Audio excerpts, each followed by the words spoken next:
میں ایک ڈاکٹر ہوں۔ جوانی کے دن تھے، میں بھی عشق پہ ایمان لانے والا تھا۔ آج سے قبل 12 سال پہلے ایک لڑکی میرے پاس آئی۔ وہ بیمار تھی، کافی بیمار تھی۔ اس کا چیک اپ کیا، وہ بہت خوبصورت تھی۔ اس کی نیلی سی آنکھیں، نہ جانے مجھے کیا ہوا، میں پہلی نظر میں ہی اس پہ دل ہار گیا، لیکن خاموش رہا۔ اس کا علاج جاری رہا، وہ بالکل ٹھیک ہو گئی۔ جب وہ آخری بار میرے پاس آئی، میں نے ہمت کر کے اس سے کہا، کیا آپ اپنا نمبر ہم کو دے سکتی ہیں؟ یہ تھا تو میرے شعبے کے خلاف، لیکن جوان تھا، نادان بھی تھا۔ اس نے میری طرف دیکھا، پھر مجھے اپنا نمبر دے دیا۔ وہ اتنی خوبصورت تھی، میں بتا نہیں سکتا۔ اس کی نیلی سی آنکھیں، گندمی رنگ، مسکرائے تو ڈمپل بنتے ہو، خوبصورت ملائم بال۔ میں نے اسے کال کی، وہ مجھے پہچان گئی۔ جی ڈاکٹر صاحب، مجھے یقین تھا آپ کا فون ضرور آئے گا۔ میں نے پوچھا، آپ کیا کر رہی ہیں؟ آہستہ سے بولی، بس حالات سے لڑ رہی ہوں۔ میں نے بات مذاق میں ٹال دی، کیا حالات سے لڑنا بھلا؟ آپ یہ بتائیں، رہتی کہاں ہیں؟ اس نے بات بدل دی، ڈاکٹر صاحب چھوڑیں نا، میں کہاں رہتی ہوں؟ آپ بتائیں، آپ کیوں کرتے ہیں مجھے کال؟ کیوں لیا میرا نمبر؟ میں مسکرا دیا، آپ جانتی ہیں اللہ پاک نے آپ کو کتنا خوبصورت بنایا ہے، آپ بہت پیاری ہیں۔ وہ خاموش ہو گئی۔ ڈاکٹر صاحب، پیارا ہونے سے کیا ہوتا ہے؟ کاش نصیب بھی پیارے ہوتے۔ میں نے سوال کیا، کیوں؟ آپ کے نصیب کو کیا ہوا ہے؟ وہ چپ ہو گئی۔ ڈاکٹر صاحب، آپ ٹائم پاس کرنا چاہتے ہیں مجھ سے؟ وہ یہ بات کر رہی تھی، میرے پاس مریض آ گئے۔ میں نے فون بند کر دیا۔ ہماری بات ہوتی رہی۔ وہ مجھے کہتی، ڈاکٹر صاحب آپ کا عشق میں جانتی ہوں، کہاں تک ہے؟ آپ بتا دیں کب کس وقت آپ کو ملنے آؤں؟ اس کی یہ بات سن کے میرے رونگٹے کھڑے ہو گئے۔ میں نے کہا، تم کو یہ بات کرنے سے پہلے سوچنا چاہیے تھا، میں ایسا انسان نہیں ہوں۔ میں نے اس سے پوچھا، آپ کی فیملی میں کون کون ہے؟ آہستہ سے بولی، صرف امی ہے اور 2 چھوٹی بہنیں، ابو نہیں ہے، بھائی بھی نہیں ہے کوئی۔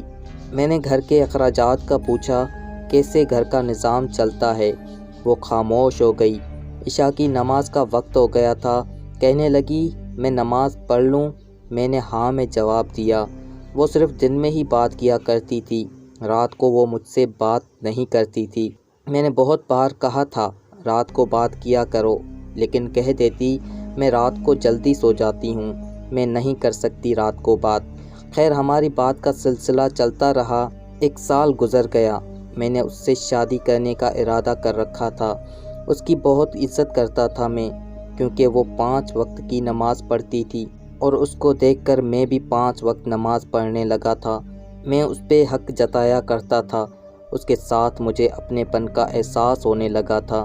وہ مجھے کھانے کے وقت میسج کرتی، پیار سے کہتی، آپ نے کھانا کھایا؟ میں اگر کبھی کھانے سے لیٹ ہوں تو وہ مجھے ڈانٹنے لگتی، لیکن ہمیشہ وہ ایک بات کہتی تھی، ڈاکٹر ابرار آپ بہت اچھے انسان ہیں، میں نماز پڑھ کر دعا کرتی ہوں اللہ پاک آپ کو بہت اچھی ہمسفر عطا کرے۔ میں تڑپ کر اسے کہا کرتا، ایمان میری ہمسفر بس آپ ہی ہیں، آپ سے ہی شادی کروں گا، لیکن وہ زور سے ہنسنے لگی، نہیں ڈاکٹر صاحب میں آپ کے قابل نہیں ہوں۔ وہ بات ادھوری چھوڑ جاتی۔ مجھے یاد ہے میں اسے جتنا بھی ڈانٹتا، جتنا بھی کچھ کہتا، وہ غصہ نہ کرتی۔ میری ڈانٹ، میرا غصہ، میرا سخت لہجہ برداشت کر لیتی۔ ایک بار اس نے میرا فون نہیں اٹھایا، میں نے اسے بہت ڈانٹا، وہ میری ڈانٹ سنتی رہی۔ پھر آہستہ سے بولی، ڈاکٹر صاحب میں قربان آپ پہ، جتنا چاہے غصہ کر لیں، آپ کے قدموں سے لپٹ جاؤں گی۔ میں اس کی اس محبت پہ مر مٹ جاتا تھا۔ گھر میں میری شادی کی بات ہونے لگی۔ میں نے امی ابو کو بتایا، مجھے ایک لڑکی پسند ہے، مجھے بہت اچھی لگتی ہے، میں اس سے شادی کروں گا۔ امی ابو نے بھی ہاں میں ہاں ملائی، ٹھیک ہے بیٹا، جیسے تم کہو، زندگی تم نے گزارنی ہے۔ میں نے اپنی بہن، بھابھی، امی سب کو ایمان کی تصویر دکھائی، سب کو بہت اچھی لگی، وہ تھی ہی بہت خوبصورت۔ میں بہت خوش تھا، سب کہہ رہے تھے جلدی سے ایمان کے گھر جائیں گے رشتہ لے کر۔ میں نے ایمان کو کال کی، ایمان اپنے گھر کا ایڈریس دیں، میرے امی ابو آپ کے رشتے کے لیے آ رہے ہیں۔ اس نے فون بند کر دیا۔ میں بار بار فون کرتا رہا لیکن اس نے نمبر بند کر دیا تھا۔ 5 دن گزر گئے، اس کا نمبر بند تھا۔ میں بہت پریشان تھا۔ اس نے کبھی اپنے گھر کا ایڈریس بھی نہیں دیا تھا۔ میں بہت اداس ہو گیا۔ میری ایک قریبی دوست کی شادی تھی، مجھے بھی انوائٹ کیا۔ میں نہیں جانا چاہتا تھا لیکن انہوں نے ضد کی، مجھے جانا پڑا۔ وہ دوسرے شہر میں تھا۔ میں وہاں گیا۔ مجھے دوست کہنے لگے، بہت بڑی کنجری بلوائی ہے، کیا ڈانس کرتی ہے، کیا ناچتی ہے، کیا کمال کا پیس ہے یار۔ میں تو ایمان کی یاد میں اداس تھا، وہ اچانک کہاں غائب ہو گئی۔ دوستوں کے ساتھ بیٹھا ہوا تھا، پروگرام شروع ہوا، سب سیٹیاں بجانے لگے، شور تھا، ایک میوزک شروع ہوا، کچھ لڑکیاں ناچتے ہوئے اسٹیج پہ آئی، میوزک بجنے لگا، پھر ایک قیامت مجھ پہ گزری۔ میری نظر نے جو دیکھا، میں مر گیا۔ میرے سامنے ایمان تھی، وہ ناچ رہی تھی، وہ ایک کنجری تھی، میں تڑپ گیا۔ ایمان کی نظر مجھ پہ پڑی، اس کے قدم رک گئے۔ میں نے اس کے جانب دیکھا، میرا جسم کانپنے لگا، میں ہار گیا۔ اس کی وجہ سے میں نے نماز شروع کی اور خود ناچنے والی ہے۔ میں غصے سے پاگل ہو گیا۔ وہ اسٹیج سے اتری، میرے پاس آئی، کچھ کہنے لگی، میں نے زناٹے دار تھپڑ مار دیا اسے۔ وہ کچھ کہتی، میں نے ایک اور تھپڑ مار دیا۔ اس کی نظر جھک گئی۔ میں نے اسے دھکا دیا۔ سب ہماری طرف دیکھ رہے تھے، سب حیران تھے، یہ کیا ہوا ہے۔ ایمان وہیں بیٹھ گئی، باہوں میں سر رکھ کر رونے لگی۔ میں اگنور کر کے چلا گیا۔ گھر گیا، بہت پریشان تھا، نفرت سی ہو گئی تھی ایمان سے، اس پہ بہت غصہ تھا۔ ساری رات تڑپتا رہا۔ دوست حیران تھے، کیا ہوا ہے۔ میں 2 دن ڈیوٹی پہ نہ گیا۔ پھر جب اسپتال گیا، میں مریض چیک کر رہا تھا، ایک لڑکی میرے پاس آئی، ڈاکٹر صاحب آپ سے بات کرنی ہے۔ میں نے ہاں میں سر ہلایا۔ ڈاکٹر صاحب ایمان۔ میں نے ایمان کا نام سنا، چلانے لگا، اس کا نام نہ لو۔